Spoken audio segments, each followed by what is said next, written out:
De LGBT à LGBTQ, on vous le concède, c'est parfois bien dur de s'y retrouver. Pas de panique, je suis là, Jordan Dupuis, ambassadeur de Fierté Montréal, et aujourd'hui, avec vous, on fait l'abécédaire des communautés issues de la diversité sexuelle et de genre. Take my hand, love, lock your eyes in mine, elevate my soul, take me high. Pour bien comprendre toute cette diversité, il faut d'abord et avant tout commencer par des thèmes importants, soit l'orientation sexuelle, l'identité de genre, l'expression de genre et le sexe biologique. Premièrement, le sexe biologique. Le sexe biologique, c'est l'état physiologique que vous avez à la naissance, soit homme, soit femme, soit intersexe. On va y revenir. C'est important de savoir que le sexe biologique est influencé par 3 facteurs, soit les chromosomes à la naissance, les organes reproducteurs internes et les organes génitaux externes. Deuxièmement, l'identité de genre.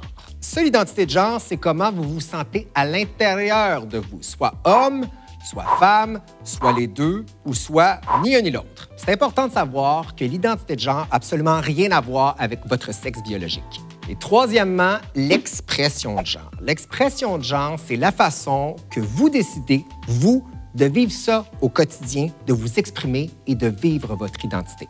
L'expression de genre, ça se manifeste de plein de façons, que ce soit la coiffure, les vêtements, le style, la tonalité de la voix, votre parfum, bref, c'est la façon que vous décidez de vivre ça au quotidien.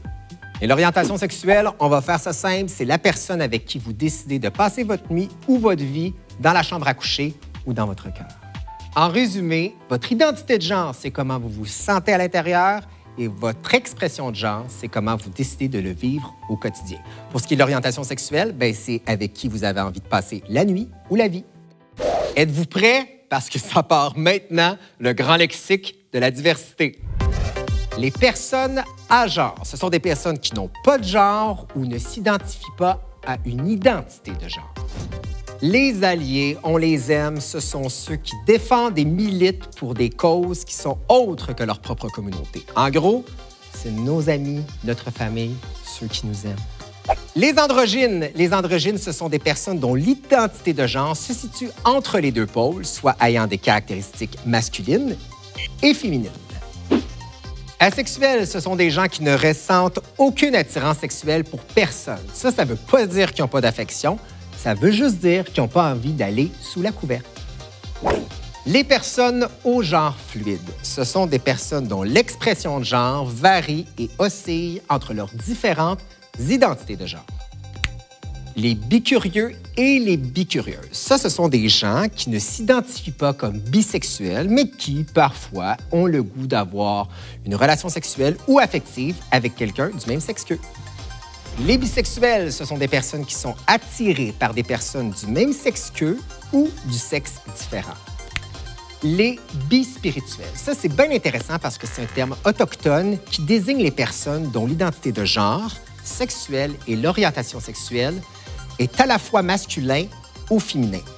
Les cisgenres ou les cissexuels, ça veut dire qu'on vous a attribué le genre masculin à la naissance et vous vous sentez gars. On vous a attribué le genre féminin, vous vous sentez fille. Les personnes en questionnement, ce sont des personnes qui s'interrogent sur leur identité de genre ou leur orientation sexuelle. Gay, c'est un terme qui désigne habituellement les hommes homosexuels, mais qui peut aussi être attribué aux femmes lesbiennes. Les hétérosexuels, ce sont des personnes, et c'est très simple, qui sont attirées de façon amoureuse ou sexuelle par la personne de sexe différent. Les intersexués, ce sont des personnes qui possèdent des caractéristiques sexuelles, donc des chromosomes, des organes reproducteurs ou génitaux à la fois masculins ou féminins. Lesbienne, c'est une femme qui ressent une attirance sexuelle et affective pour une autre femme. Les personnes non-binaires. C'est important de savoir ce que c'est la binarité. La binarité, c'est les pôles masculins et féminin. Donc, les personnes non-binaires ne s'identifient pas à aucun de ces pôles-là.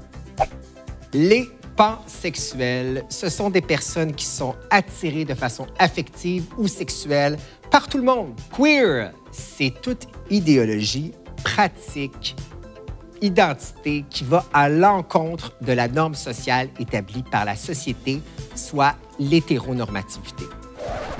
Les personnes trans, ce sont des personnes dont l'identité de genre ne correspond pas au sexe qu'on leur a assigné à la naissance. LGBTQIP2SAA. OK, ça fait beaucoup de lettres. Mais l'important, là, entre vous et moi, là, c'est pas des apprendre par cœur pour votre prochain 5 à 7 de bureau. L'important, c'est juste de savoir que toute cette belle grande diversité existe et surtout qu'elle est très belle. C'était Jordan Dupuis pour le festival Fierté Montréal.